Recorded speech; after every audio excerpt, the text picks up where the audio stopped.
Hər vaxtınız xeyir əziz izləyicilər. Missiya Aktual verilişi ilə yenidən qarşınızdayıq. Bugün cəmiyyətimizi ən çox düşündürən problemlərdən birinə, təhsilin real vəziyyətinə, qarşıda duran problemlərə və gözləntilərə toxunacağıq. Son illər valideynlərin əsasən narahatlığı, şagirdlərin dərs yükü, repetitorluğun artması və məktəblərdə motivasiya çatışmazlığıdır. Təhsil niyə bizi istədiyimiz nəticəyə aparmır? Problem sistemdədirmi, metodikadadırmı və ya yanaşmadadırmı? Bu suallara aydınlıq gətirmək üçün studiyamıza təhsil eksperti Elşən Qafarovu dəvət etmişik. Biz onunla həm mövcud problemi, həm də çıxış yollarını ətraflı müzakirə edəcəyik. Xoş gəlmisiniz Elşən bəy. Çox sağ olun, təşəkkür edirəm dəvətinizə görə. Elşən bəy, hazırda təhsil sistemində ən böyük problem nədir? Siz təhsil sistemində ən böyük problemi nədə görürsünüz? Bilirsiniz, təhsil sistemi deyərkən bu çox böyük məfhumdur.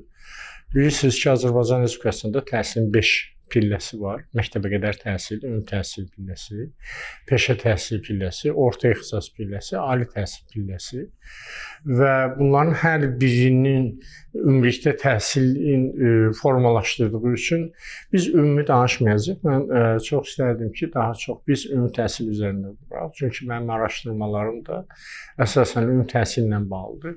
Bugün ümumi təhsilin real vəziyyəti nə yerdədir sualına belə cavab vermək olar. Birincisi, ümumi təhsil bizim ümumi təhsil prosesinin təşkili ilə yanaşı ümumi təhsil sahəsində kadrların hazırlığı, dərsliklərin hazırlığı, təhsil proqramlarının, kurikulumların hazırlığı, metodologiyaların hazırlığı, istedadlı uşaqlarla iş və s. müxtəlif bölmələri olmaq olar. Azərbaycan bugün ümumi təhsilin ən acı dövrünü, ən qara dövrünü yaşayır. Çünki biz kütləvi şəkildə məktəblərin bağlanması bir dövründə yaşayırıq.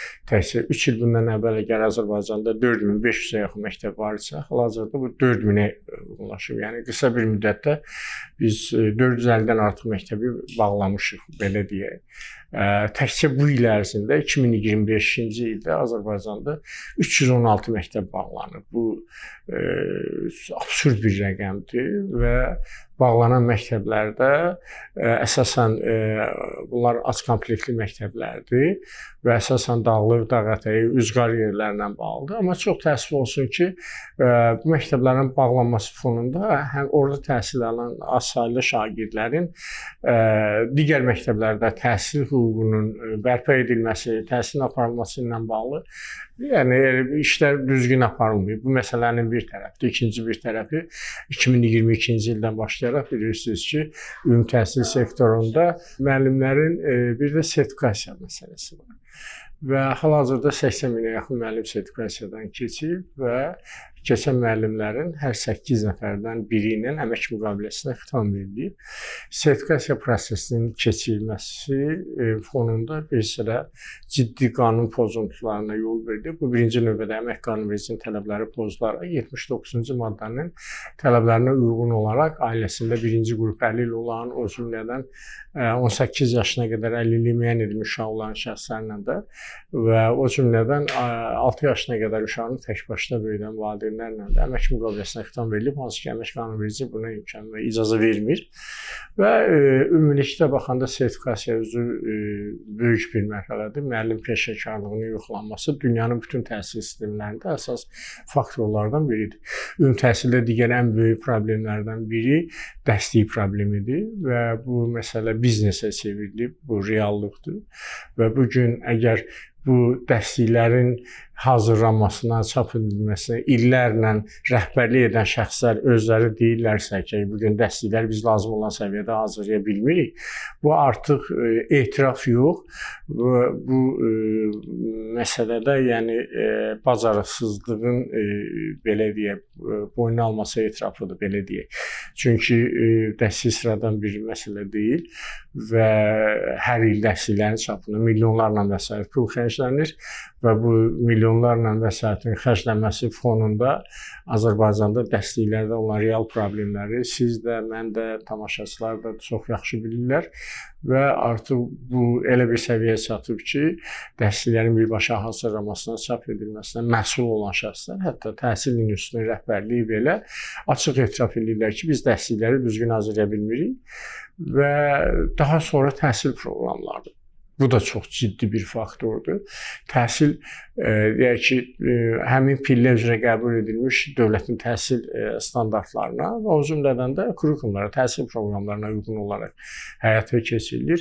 Ümumi təhsilin sonuncu dəfə dövlət standartları 29 sentyabr 2020-ci il tarixli Nazirlər Kabinetinin 361 saylı qərarı ilə təsdiq olunub. Amma çox təəssüf olsun ki, həmin dövlət standartlarına uyğun olaraq təhsil proqramları qəbul edilməyib. 2025-ci ildə bir neçə fənddən, Azərbaycan dili, ədəbiyyat və sair bir neçə fənddən təhsil proqramları təsdiq olunsa da, ümumilikdə ümumi təhsildə tədris olunan 17 fənn üzrə bütünlükdə hamı təhsil proqramları təsdiq olunmayıb. Bu da çox ciddi bir problemdir. Məsələnin başqa bir tərəfi isə bizim ümumi təhsil məktəblərində tərbiyə mühitinin itməsidir. Bax, bu çox ciddi bir faktordur. İlk öncə psixoloji işin olan qalan səviyyədə, zaten yetərli səviyyədə deyildi, bu darmadağın edildi. Yəni psixoloqlara, texniki işçi səviyyəsində baxılması, psixoloji işin təşkil olunmaması. Hətta bir çox məktəblərdə psixoloq yoxdur ümumiyyətlə. Bəli. Ki, qanunvericiliyə görə bütün ümumorta və tam orta məktəblərdə, lise, gimnaziyalarda əgər şagird sayı 1000 nəfərə qədərsə, bir psixoloq ştatı 1000 nəfərdən 3000 nəfərə qədərsə, 2 psixoloq ştatı 3000 nəfərdən çoxsa 3 psixoloq ştatı olmalıdır. Amma məsələn, psixoloqların güya təcrübəsinin artırılması və ya da təkmilləşdirilməsi ilə bağlı hər il 100 min manatlarla pullar təlimlərə xərclənsə də, amma reallıqda bu təlimlərin istər psixoloq, istərsə də digər yəni o təlimlər, yəni bilirik ki, burada müəyyən digər problemlər var, amma məsələ odur ki, məktəblərin tam böyük əksəriyyətində psixoloq kabineti yoxdur. Psixoloqlara əyani vəsait verir. Məktəbdə psixoloji işin əsasnaməsi yoxdur. Baxmayaraq ki, Nazirlər Kabinetinin 30 aprel 2020-ci il tarixli 157 nömrəli qərarına təhsil müəssisələrində psixoloji işin təşkili qaydaları təsdiq olunub, amma ümumi təhsil məktəblərində psixoloji iş tamamilə fərqli bir məsələdir, çox strateji bir məsələdir. Ona görə psixoloji işin əsasnaməsi də yoxdur. Tərbiyə mühiti yox, xüsusən də şəhər məktəblərimizdə. Bax, fikir verin, bugün artıq dekabrdır, 5 məktəblimiz bıçaqlanıb, dünyasını dəyişib, özdə məktəbdə olub. Artıq məktəblərimizdə dedafşinalı adi halda yuxarı sinif uşaqları, aşağı sinif uşaqlarını təzyiqləri altında saxlayıb onlardan pul tələb etmək və yaxud da ki, bu bullying dediyimiz yuxarı, daha fiziki cəhətdən hazırlıqlı uşaqların fiziki cəhətdən nisbətən zəif olan və yaxud da ki, qız uşaqlarına qarşı olan təzyiqləri, bu da bir reallıqdır. Digər bir məsələ məktəblərimizdə artıq fond pulu, printer pulu, test pulu, digər hallarla pulların kütləvi şəkildə toplanması, eyni zamanda ölü canlılar deyilən məsələnin geniş yayılması, yəni 10-11-ci siniflərdə uşaqların məktəbə gəlməməsi və bununla bağlı məktəb direktorlarına 1500 manatdan başlayaraq 3000, hətta bəzi mərkəz məktəblər var ki, 5000 manat illiyə görə pul verirlər.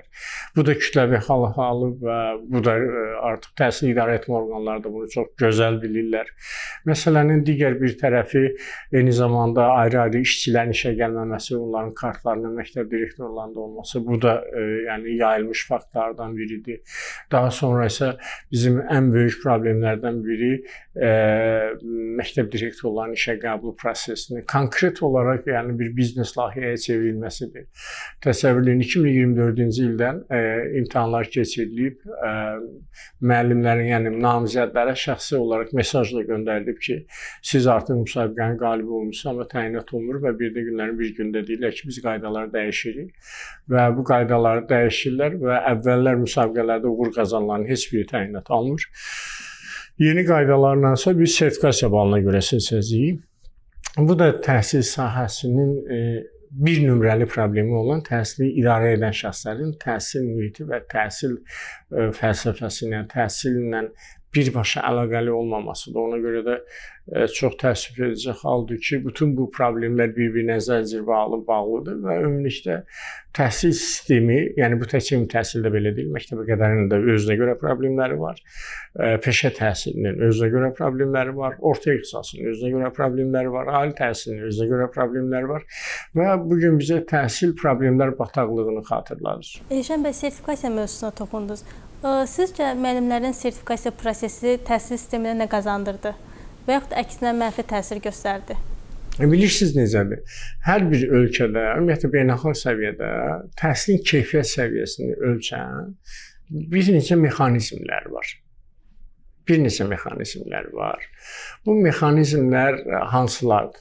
Bax, birinci, təhsil proqramlarının əlçatanlığı, kurikulumu bizdə hələ ki, görürsünüz, bu bərbad haldadır. Elektron informasiya resursları bərbad haldadır. Abituriyentlərin hazırlıq səviyyəsi, bu 130 ilə yaxındır ki, ancaq bu indikator üzərində durmuşuq.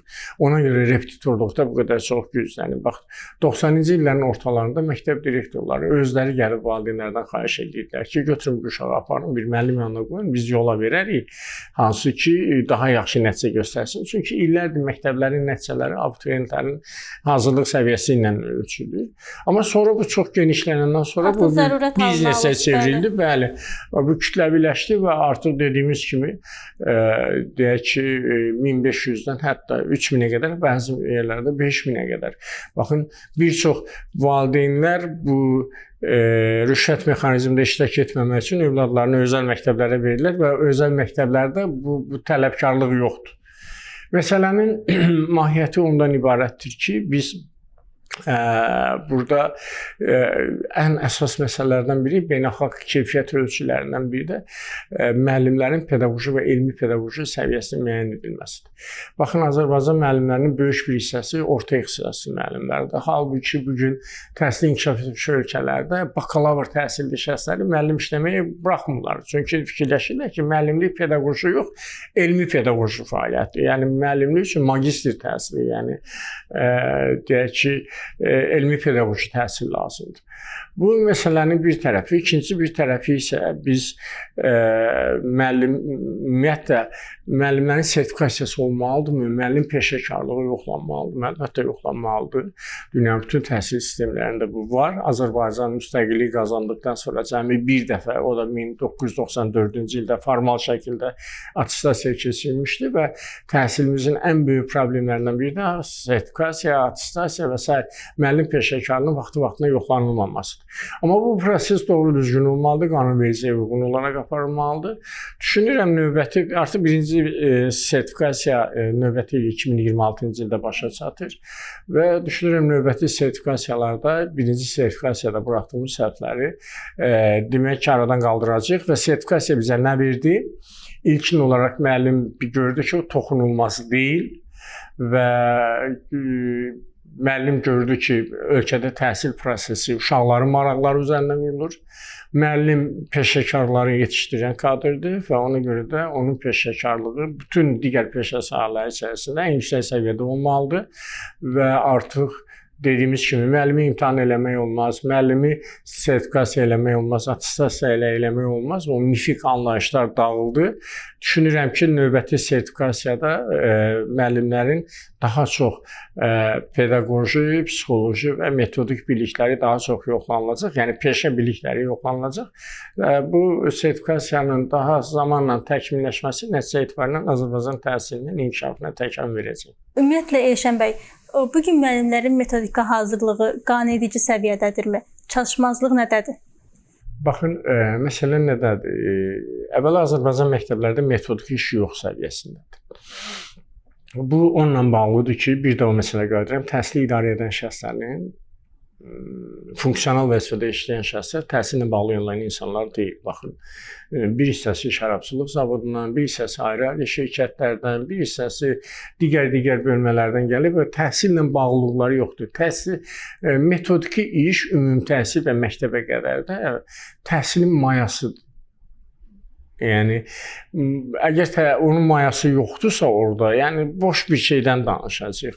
Təsəvvür edin, keçən il regionlarda olan metod kabinetlər ləğv edildi. Mən demirəm, metod kabinetlər yüksək peşəkarlıqla işləyirdi, amma aralarında peşəkarlar da az deyildi. Metod kabinetlər nə üçün vardı? Bu, ona görə dünyanın bütün ölkələrində təhsil sistemində metodiki dəstəyi göstərən qurumlar var, təhsilin deyək ki, idarə etmə orqanlarının yanında tabeçiliyində fəaliyyət göstərir. Metodiki kabinetlər Bakı şəhəri üzrə təlimə dəstək mərkəzi yeni modeldə qurulmuşdur. Bu müəllimlərə fənnin metodikasında dəstək vermək üçün yaradılmışdır. Biz onu ləğv elədik, təsəvvür eləyin, və müasir metodist bir layihəsini həyata keçirdik. Azərbaycan təhsili layihələr, təlimlər meydanına çevrilib. Təsəvvür eləyin, bugün biz məktəbləri bağlayırıq ki, bunlar maliyyə baxımından effektiv deyil. Biz müasir metodist layihəsinə 7 milyon yarım vəsait xərcləmişik. Və təsəvvür edin, ölkə üzrə deyək ki, metodistlərin ümumi sayı 370 ilə 380 arasındadır. Nəzərə alsaq ki, bunlara biz demək ayda 700 manat əmək haqqı veririk və bunların əmək haqqı da təqribən 2 milyon 920 minə yaxın illik olaraq. 3 milyon da deyil. Yaxşı sual olunur, 7 milyon yarım nə üçündür? Ara gedib. Metodistlərdən biri bu sualı cavab verir. Bizə kompüter veriblər. Bir kompüterin qiyməti nə qədərdir və yaxud da 400 kompüterin qiyməti nə qədərdir ki, bəs yerdə qalan 4 milyon hardadır? Yəni görünən odur ki, biz metodiki işi də darmadağın etdik. Məktəblərdə metodiki iş də həyata keçirilmiş. Üstə gəldə metodiki iş adı altında böyük korrupsiya halları var. Bəs bu işi necə aradan qaldırmaq olar? Bir, növbəti sertifikasiyada sualların beynəlxalq sistemə uyğun olaraq sualların ən azı 30, ortalama 40% fənnin metodikasına aid metodik suallar qoyulmalıdır. İndi cəmi orada bildiyiniz kimi 60 sualdır. Onun 50-si fənlə bağlıdır, onun metodika ilədir. Amma düşünürəm ki, ən yaxşı halda belə deyək, ən azı 25 sual metodikadan olmalıdır ki, artıq özdə bu məsələlərə, bu təlimlər, layihələrə dövlət büdcəsini bu qədər dağıtmağa ehtiyac yoxdur. Məsələn, tutam ki, təlimlərə təkcə 2025-ci ildə ibtidai sinif müəllimlərinin riyaziyyat bacarıqlarının inkişafına 1 milyon manat pul xərclənib. Heç bir effekt də yoxdur. Bilirsiniz, ayrı-ayrı fənlərin təliminə 300 min, 500 min, 800 min, 1 milyon heç bir effekt də yoxdur. Yəni effekt o təlimi təşkil edənlər bilir. Biz bilirik ki, burada konkret korrupsiya halları var da. Amma gəlin açıqdan açıq ki, sertifikasiya zamanı kütləvi şəkildə özünü hazır bilməyən müəllimlər özləri də repetitor yanına, müəllim yanına gedirdilər ki, hazırlaşa bilsinlər. Demək, bu hansı ki əlavə təhsil adına görə bizə də bunlara təlim keçdi, filan keçdi, dövlət büdcəsini bu qədər buradan xərclədik, amma heç bir effekti olmadı. Amma əlavə təhsil özünün, yəni burada rəğbətləndirmə və belə deyək, rəqabət mühiti yarandığına görə insanlar özləri bu əlavə təhsildə lazım olan effekti ala bildilər. Mən düşünürəm ki, artıq indidən zaten də belə olacaq, amma biz də təhsildə bu tapmaca oyunlarına öyrəşmişik də, yəni son anda nəyin necə olacağı deyilir. Mən düşünürəm ki, Elm və Təhsil Nazirliyi və Təhsil İnstitutu indidən artıq elan etməlidir ki, biz növbəti sertifikasiya imtahanlarında neçə faiz, neçə sual metodikadan olacaq. İnsanlar indidən hazırlaşsın, düşünürəm ki, müəllimin müəllimliyi, onun peşə bacarığı, onun pedaqoji, psixoloji, metodik bilik və bacarığından ibarətdir və növbəti sertifikasiyalarda metodiki işlə bağlı məsələlər, əgər sertifikasiyada sualların sayı artırılarsa, bu məsələ qismən həllini tapmış olacaq. Elşən bəy, təhsil sistemindəki problemləri aradan qaldırmaq üçün nələr olunmalıdır? İlk növbədə hansı problemlər aradan qalxmalıdır? Bilirsiniz, əgər istənilən halda problem varsa, onu yaradan səbəb var. İstənilən bir problemi həll etmək üçün onu yaradan səbəblər aradan qaldırılmalıdır. Bugün Azərbaycan təhsilindəki problemlərin kökü hardadır? Birinci növbədə təhsili yad insanların idarə etməsi. Qeyri-peşəkar ayrı məsələdir. Ümumiyyətlə peşəyə yad insanların idarə etməsi. Bu birmənalı şəkildə təhsil sahəsi spesifik xidmət sahədir. Xidmət sektorudur. Ona görə də bu sahənin insanları təhsil sistemində aparıcı vəzifələrdə çalışmalıdır. Bu məsələnin bir tərəfi. İkinci, bu sahəndə peşəkar təhsil işçiləri çalışmalıdır. Daha sonra isə təhsil özü bir sistemdir, biri-birindən əlaqəli və təhsil kompleksi yanaşma tələb edir. Bu baxımdan istənilən atılacaq addımlarla bağlı hökmən araşdırmalar aparmalılar, lazımdır, proqnozlaşdırmalar olmalıdır. Biz nə istəyirik, hədəfimiz nədir? Bəli, cənab prezidentin sərəncamına uyğun olaraq belə deyək, hər 5 ildən bir, yəni qarşıda duran hədəflər müəyyən edilir. Amma biz bu hədəflərə gedib çatmaq üçün təhsil sistemi üzrə strateji planımız varmı? Yoxdur. Bu gün məktəblərdən məktəbin inkişaf planı, strateji plan tələb olunur. Strateji plan üçün birinci növbədə nazirliyin strateji planı olmalıdır. Sonra hər bir agentliyin özünün strateji planı olmalıdır. Sonra hər bir yerli idarəetmə orqanı, regional idarənin strateji planı olmalıdır. Və buna uyğun olaraq, yəni hər bir aşağı instansiya özündən yuxarı instansiyanın strateji planına uyğun olaraq özünün strateji planı olmalıdır. O cümlədən də fəaliyyət planı.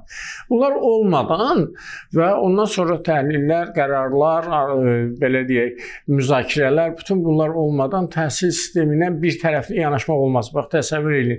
Biz dərsliyi niyə yaza bilmirik? Təhsil yazan müəlliflərimiz yoxdur mu ölkədə? 150 min müəllim içərisində var. Bəs niyə dərsliklər bu gündədir? Dərsliklər hamı kimin tanışı varsa təhsil ilinin üstündə və onu yazır. Və təhsil ilinin üstündə baxışı nədir? Dərsliyi kim yaza bilər? Kim yaxşı müəllimdirsə. Yaxşı müəllim kimdir? Yaxşı repetitor. Yanına nə qədər çox insan gedirsə, demək o yaxşı müəllimdir. Xeyr, repetitor eyni müəllim. Məsələn, siz müəllimsiniz, eyni zamanda repetitorsunuz. Sizin repetitorluq fəaliyyətində sizin pedaqoji bacarıqlarınız orada olmur. Siz daha çox az müddətdə daha çox material uşağa İmtahanı hazırlaşdırırsınız, testi hazırlaşdırırsınız. Amma məktəbdə 45 dəqiqədə siz müəllimsiniz. Burada pedaqoji, psixoloji aspektlər hamısı nəzərə alınır. O baxımdan yanaşma düzgün olmalıdır. Yəni, təhsil biznes sahəsi deyil. Təhsildən qazanc əldə etmək olmaz. Təhsil bugünün Ulu Öndərin dediyi kimi və gələcəyin, yəni gələcəyimizi müəyyən edən bir sahədirsə, ona görə təhsilə daim sərmayə qoyulmalıdır. Amma bu sərmayədə haramçılıq qatmaq olmaz. Dövlətin təhsil sahəsinə ayırdığı büdcəni talamaq olmaz. Çox sağ olun Elşən bəy, dəyərli fikirlərinizə görə təşəkkür edirik. Sağ olun. Bugün təhsil eksperti Elşən Qafarovla təhsildəki problemləri müzakirə etdik. Gələn verilişlərdə görüşənədək.